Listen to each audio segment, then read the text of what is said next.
guys, welcome back to the channel. Today we are sharing with you our retirement travel credit card masterclass. Yeah, we do get a lot of questions about what cards you should be getting. So we're going to break that down for you today. Every card that you should be getting, every category, and when you should be using them, what benefits you can expect to get from them. This is something where people make a lot of mistakes early on, and they'll get a bunch of credit cards that they don't really need. And we did that too when we first started. Yeah, that's the thing is we made the mistakes and then we righted the ship, and now we're sharing with you what you should do so that you don't make those mistakes and you don't have to worry about righting the ship because you start off on the right foot. All right, so the first category of cards that you need to look into is hotel credit cards. You will be staying in a lot of hotels, obviously, if you are going to be traveling in retirement. And having the co-branded hotel card is a wonderful thing because it does bring you a lot of extra perks along with that. So which cards are the good deals, the important ones? And we're going to go over those right now. The first one is the IHG card. This is probably the most important hotel card you can get. It is so phenomenal because it provides you with amazing perks. Like you do get platinum status with IHG, which does already get you into suite upgrade territory just by having the card. And then on top of that, the real kicker on this card is that you do get a fourth night free every time you use every time you book with points just by having the card. So we use that. We probably spend 120 nights a year on IHG, and so we get a fourth of those nights for free. That's 30 free nights that we're getting just by having this card. Yeah, and it's so great because you also get the free night as well with this card. And it's great for us because you think to yourself, well, what am I going to do with just one night? Well, the thing is you end up with a lot of like extra, times where you can't check into a hotel, or you end up having to stay an extra night somewhere, or you want to move closer to, the airport so that if you have a really early flight the next day or something like that, these free nights are perfect for that. And that's how we use them all the time. It's so nice because, you say, oh, I've got to, you're flying out of Changi in the morning, super early, and, you could use that right there at the Crown Plaza at the airport, and you just walk yourself right to the airport. So that's really nice to have that free night certificate and be able to just whip that out and use it whenever you need to, because you are going to have a lot of those instances where you just have like one night off somewhere. Yeah, we do have links to all of these cards on our new website, groundedlifepoints.com, groundedlifepoints.com. You'll have links to those and also all kinds of points and hotel deals on there that you can look into. Second card that is pretty much one that everybody should have is the World of Hyatt card, because again, it is going to give you a lot of extra points when you book with Hyatt, and there are a ton of perks that go with it. You do start the year out with them with 5 elite nights just by having the card. That is how you will qualify for a globalist status, which is something that you definitely want to try to attain. So getting those 5 extra nights towards that, and then the card does provide extra nights with $5,000 of spend when you do that. So you do get the one night certificate again, and again, like she said on the other one, that is something that we use all the time. Yeah, again, this is one where it's the same thing, but even a little step higher than IHG, although IHG is the one that we use the most. Hyatt is probably one of those ones that's like their rewards program is, top tier, probably the most sought after rewards program of all of the US branded hotels. And it's one that you don't want to miss out on. And you just having the card, it gives you so much assistance to getting that status. Even though you do have to work for it, it's not as easy as some of the other brands. Hyatt is a little bit harder, but that card definitely is a little bit of a cheat code in helping you get those nights and earn that status. It's well worth it. Okay, now next up is Marriott, and Marriott, they have made a mess of their credit cards, and so we're gonna just tell you what you need to do because it's almost impossible to figure out. So the problem is with Marriott, there are both Chase cards and Amex cards, and you really don't want to be splitting the two, like getting one Chase, one Amex. because you're not qualified for the welcome offers if you do that on the other card. So you need to either go the Chase route or the Amex route. If you're not going to spend, like, it's not going to be a main player for you, you're not going to be like 100 nights a year in Marriott, then we recommend you take the Chase route and go with the Marriott Bonvoy Boundless. That is going to be your best option. If you are going to be spending 7,500 nights a year in Marriott, then you probably want to go the Amex route and get both of the Amex Bonvoy Brilliant and the Amex Bonvoy Business, because in that case, you will be able to stack the Elite Night credits together. And the Bonvoy Brilliant gives you 25 Elite Nights for having the card, and the Amex Business Bonvoy gives you 15. So you'll start the year actually with 40 Elite Night credits. Now that sounds amazing, but those cards come with quite a bit of a higher fee, especially the Bonvoy Brilliant, looking at something in the range of $600 on that. So it's not really worth it if you're only going to be spending 10 nights per year at Marriott. In that case, I would go with the Chase card, which is the Bonvoy Boundless. So, and that's kind of what we've done, because we don't spend 100 nights at Marriott. We spend 100 at Hyatt, we spend 100 at IHG. But Marriott is kind of that one that we just don't see quite the value in it. But if you're going to go Amex, if you're not, go with the Chase card, the Bonvoy Boundless. Yeah, and like you said, it's probably, our third in line of the places that we stay. But when we do stay at a Marriott, it's always a really nice property. So that's what's great about it. Once you I know a lot of people in businesses that travel for work have Marriott status, hang on to it and get these cards because they're going to help you hang on to it so that you can use that when you travel. But you are definitely going to want to work towards getting the other ones as well, because like I said, the Marriotts, you're not going to see as many around the world as you will some of the other brands. But like I said, the ones we've stayed in have been really amazing in Cambodia, in Japan, just several different places. And it really does pay to have the card because it helps to, move you along on your status.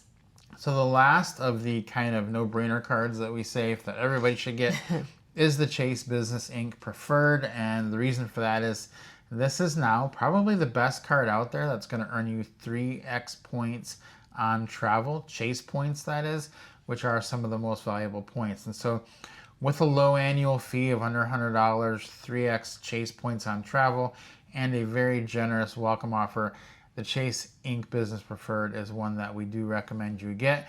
In fact, a lot of couples, they both have one because the points are so valuable and you get a ton of points and you can earn a ton of points with it. So that's one that we totally recommend that you get. So after you've got those kind of set of cards that you're going to need, there's a couple other decisions you need to make. And one thing I want to talk about right here, though, is that you might be thinking, well, I only need 2 credit cards. That's all we ever do. You really need more than 2 if you're going to be doing travel around the world.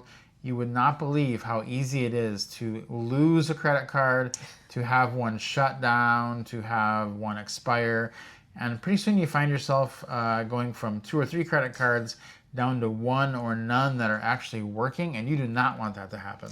You really don't want that to happen. It has happened to us several times where, there's a hack or a scam, whatever, has taken over your card and they shut that down. And then you're stuck without that card. And if you don't have a backup, you're really up a creek. And so it is really, now sometimes depending on where you are, sure, the bank might be able to send you a card if you're going to be there long enough. But if you're not, which in most cases we're not, for them to send it to us overseas, it's going to be really challenging to get that. So it is good to have backups, and stuff is going to happen. We've had friends where machines will eat up their card or different things like that. So you've got to make sure and have several of them. You don't have to be, overly active on all of them, but just have them so that you have a backup. And that's why it's important to know which ones to get so that you have good backup options also. You're not just using a card that, has foreign transaction fees or something, terrible like that. You want to make sure you have good cards that you're using all the time, but then you also want to have those very safe backup cards too. Okay, next category you need to pick one card from is a priority pass provider. So a lot of the cards come with priority pass, which is lounge access when you're in the airports, and you will want that if you're going to be traveling around a lot. You only need one of these cards because generally it is good for 2 people. So the choices that you have are either the Capital One Venture X, the Chase Sapphire Reserve, or the Bonvoy Brilliant, Marriott Bonvoy Brilliant. So if you went the Amex route in the previous segment, you're just going to keep that Bonvoy Brilliant. All these cards come with a very high fee, generally $500 or more. So you only really want to get one of these. And it will pay for itself though with your lounge access throughout the year. So if you did the Marriott route through Amex, just keep your Bonvoy Brilliant. Otherwise, you will want to pick up either the Chase Sapphire Reserve or the Venture X, because the lounge access is totally worth it. Yes, and I know what you're thinking. If you're used to traveling a lot around the US, you're thinking lounge access isn't worth it. I had to stand in line 2 hours to get into the lounge and use it for 15 minutes, and I had to leave on my flight. That's in the US. That's not the case overseas. You walk into a lounge, there's tons of places to sit, tons of different food choices. We've been in lounges where you've had massages, you've had massage chairs, all kinds of stuff offered. It's been absolutely amazing. So do not discount that. And again, the lounge access is amazing on travel days. It really makes your day a lot better. When you have a lot of travel days, having a smoother travel day is really worth it. And a lot of times too, overseas, we'll get like a fast pass through security or through immigration or through both, which is really a great perk as well. Next category, and this is a new category because they just came out with this card, which is amazing. This is a category of a card that you will put all of your foreign spending on. And it didn't used to ever be something like this. They just came out with the Atmos Summit Visa Infinite card, and you are now getting 3 times the points on all of your foreign spending, which is absolutely amazing because that's usually been a place where you can only get 1 times the points, just a single point per dollar spent. So this is like if you're going to a store overseas, in any foreign country, going and buying anything really, you're going to get triple the points, which is awesome. So basically all people who are traveling for any length of time overseas should be getting this Atmos Summit Visa Infinite. Absolutely. This is really a no-brainer. The fee is low on it, low-ish, and it's just going to be a really good card to have because it's just, you're going to use those points. You want to, again, this is all about trying to maximize the use of the points, and this card's really going to help you with that 3 times because you're going to be traveling overseas. That means you're going to be buying things, and all of those transactions count. It's not just, restaurant or groceries or from this time to this time.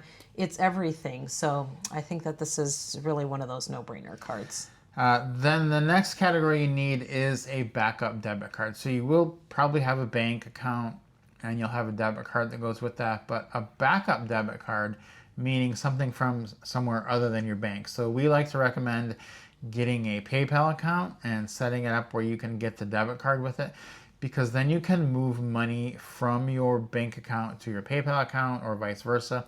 And it is so handy. So many times it has saved us that if your debit card for your bank isn't working and you need cash, you can just transfer the money from your bank account to the PayPal account, use the PayPal debit card to get the cash out of the machine. Or maybe you don't want to use your actual bank account in some countries where you just don't feel comfortable doing it. You can use the PayPal account card to get that out. The second reason you'll need this is because we have found that for whatever reason, the PayPal debit card is different than all the other debit cards and credit cards. And there are times when you'll be trying to make a transaction online in a foreign country and none of your cards will work. They just won't go through, and just everything will get declined. And then you'll try the PayPal card and it'll work.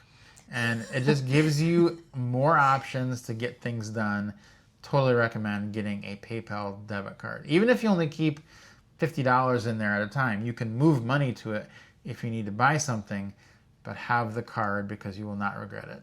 Yeah, and I think that that's the good thing is that's not from a major bank. It's not from a, a traditional bank setup. So it's really nice to be able to have that option. We have found often, like you said, where it won't take any of our traditional bank cards in a foreign country, especially if you're using like their website and trying to book something.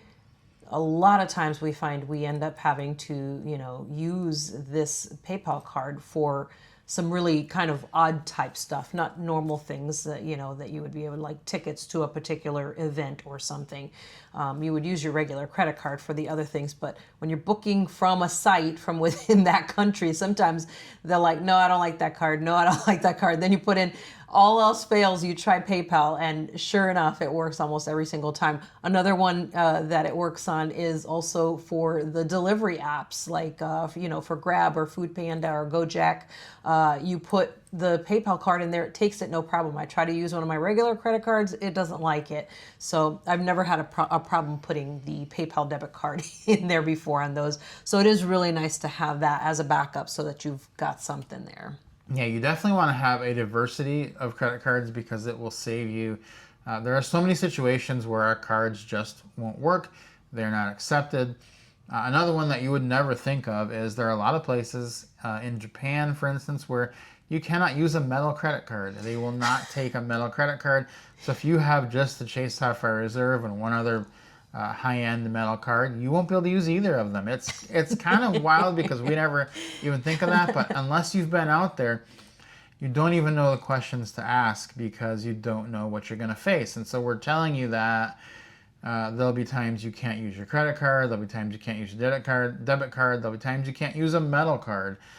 So you need 5 cards. Don't do this without 5 cards. There are times when you will lose 2 cards along the way. Don't think it won't happen. So yeah, I'd say if you went into this video thinking, I'm just going to have 2 cards, I think you need to rethink that. You need to have probably 5 cards is what I would recommend at a minimum.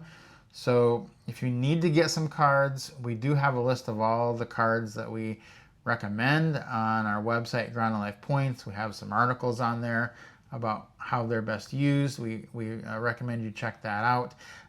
And just be diversified in your credit cards.